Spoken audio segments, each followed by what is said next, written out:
Alright, so my last upload was on the 15th of October, and it's just sort of like 2 weeks before that, a game came out that I absolutely fell in love with, and that was New World. In today's video, I'm going to be pretty much talking about how and why I fell in love with this game, and pretty much that's my explanation for not uploading for close to 2 months. Don't do that face! Don't do that face! No! Smug face. Not the smug face! I guess as simple as that. I always come up with like a weird excuse for not uploading, but this is different. And this hasn't happened to me for a very long time. Actually, since The Division 1. So yeah, we're going back quite a while. Anyway, with that being said, let's jump straight into the video. Now, New World sort of caught me by surprise because I didn't have it on my radar as a game I was going to buy straight away. And to be fair, I didn't actually buy it straight away either. I definitely didn't buy it straight on that release date. I'm pretty sure I bought it about a week and a half into it being released. So yes, I still experienced the queues, don't worry. We're going to talk about a lot of stuff in this video about the game anyway. So yeah, like I said, first off, New World is an MMORPG, and this is the first game of that genre I've played since old school RuneScape, or when it was actually just known as RuneScape. I used to play a lot of RuneScape when I was younger. I remember trying to use VPN sites and all sorts in school to just try and log into RuneScape and do some more mining or catching some prawns or things like that. I was addicted to that game when I was younger, and I had many accounts. And when New World came about, I didn't even think of RuneScape as the game to sort of like compare it to. I was just a bit like, everyone is playing New World and everyone is talking about it in good light and bad light. And I was just kind of like, I have nothing to play at the moment. It's, you know, it gets dark here extremely early in Sweden. So when I finish work, that's really not much to do. And I was just kind of like, I need something to play, you know, like I haven't played games pretty much all year. So I picked it up, and yeah, that's, I guess, where it all began. I played it for probably 2 or 3 hours the first night, and when I logged off of the game, I was just like, holy shit, I really enjoyed that. But yeah, a little bit about the game. Like I said, it's an MMORPG. That is a mouthful of letters, and I definitely can now compare it to old school RuneScape.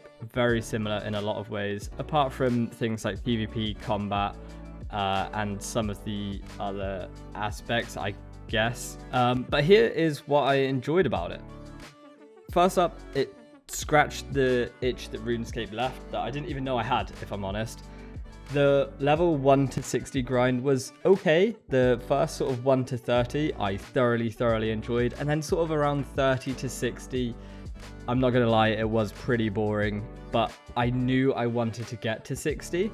And although that sort of grind between 30 and 60 was slightly boring, I don't know, there was just something telling me like, George, you actually have to do this now. Like, there's a lot of games that I play and play about 2 or 3 hours for, and I'm like, yeah, I'll pick this up another time. But no, like every evening, I should probably apologize to my partner, because I would just come in from work and be like, I'm sorry, I really need to get to 60 tonight. Or, I'm sorry, I got close to 60. I really need to get to 60 tonight. And every night I would come in from work, she would literally ask me the same thing. And that was, are you at level 60 yet? So yeah, it was a really weird feeling for me to be so attached to a game that, like I said, I just had no real expectation to be attached to. Like I said, there's a lot of things I enjoy about this game. The crafting is really nice and in-depth, and I'm actually yet to hit all of the trade skills to max, which is 200, and I do know and have read about some of them being extremely long grinds and very mundane tasks, and one of them being login, which I'm currently working on. And I've heard the best thing to do is pretty much put on Netflix on your second monitor and aimlessly hit trees. The weapon mastery is also really nice. I think, like off the top of my head, you have just over 10 weapons that you can master to level 20, and they all come with like different moves and different abilities. It's really nice.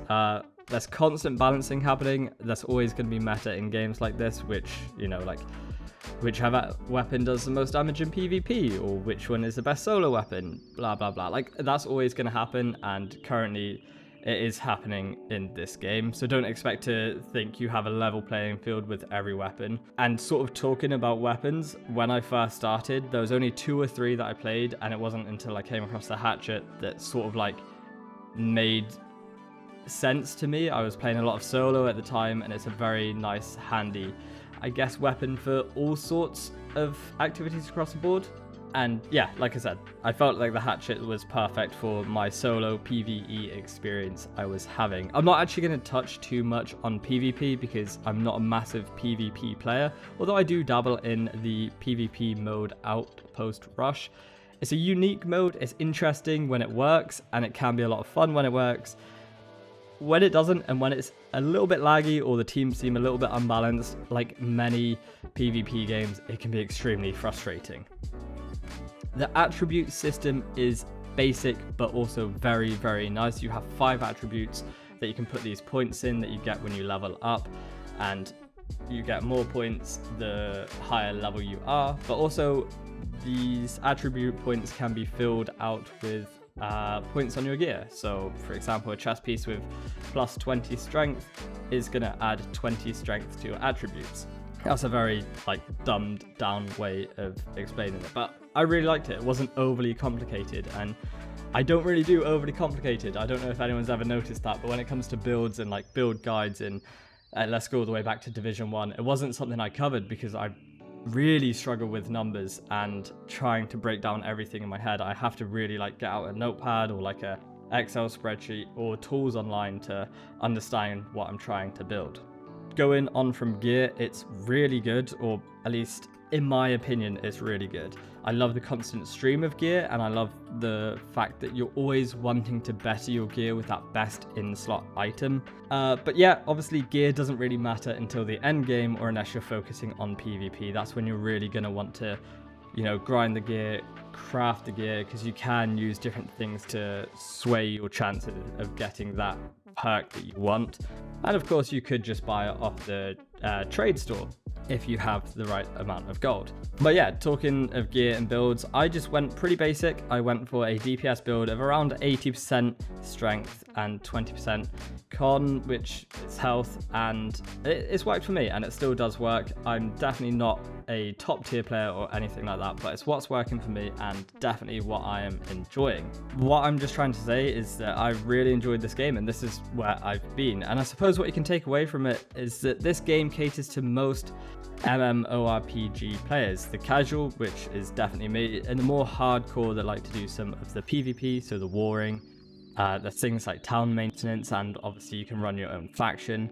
But moving on from there, the end game does lack a little bit, and I agree with what people are saying, that there doesn't seem to be a huge amount of end game. Or I suppose around the launch of the game, there definitely wasn't much endgame, and there's a lot of confusion around it. It's definitely getting better now. They have in my opinion, a cool system to gradually get your gear score up called the Watermark Grind. And it might be a weird thing to say, but I really, really enjoyed this. How it works is you always have a window of a couple of gear score levels that a new item can drop between. And then when you get an item towards the higher end of that window you have, and then it unlocks a next window. It's slightly confusing, but there's guides on it, and once I understood it, I really enjoyed it. And yeah, I'm still working on it. I think my average expertise score now, which is your gear score, is around 560, and I have a couple now very close to 590, which is the maximum you can get. But yeah, I can understand where people have fully grinded these games, that you're going to get to the end game, and a lot of people did this very quick. They got to level 60 very quick, they got their best in-slot items very quick, and there wasn't, and still kind of isn't, too much to do, although there definitely seems to be more now. And if going by the reports, there's going to be some dungeon revamps, some modifiers, as well as 6 new dungeons that are going to include a lot of cool things, as well as new weapons. It's not official, but this is what the reports are saying. It sounds interesting. It sounds like they've definitely got an idea for this game in the future. But yeah, the long story short, because holy crap, I have rambled in this video. The long story short of it is this game consumed my time and still consumes my time in a good way. I'm still very much enjoying this game. I still play it pretty much every night. I'm going to go ahead and put it on record. I even tweeted this the other day that New World is the game of the year for me, because of how it has made me fall back into love with gaming, because I hadn't had too much to play and I was really struggling to sit down and play games until this came out. And like, I've always had RuneScape in the back of my mind, like, I wish I could go back to those days of in school just grinding it and chatting to my friends about a new drop or a new dungeon or a new quest or whatever. But then when I played New World, that feeling sort of came back of like, oh yeah, I want to tell my friend about this drop, or I want to tell my friend about this quest I did, or how I finally did this dungeon. That all came back to me and it made me feel like that kid again. So that's why I fell in love with New World, and it's why I continue to enjoy it, is because it just makes me feel like a kid again in a good way. But yeah, that is where I've been.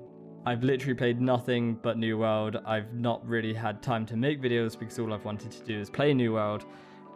But 2022 is going to be different. I have a lot of hunger to create content again. I'm going to be doing it on a wide range of games, on games I'm interested in, on games I'm looking forward to, on survival games, maybe a bit of New World if you guys enjoy this.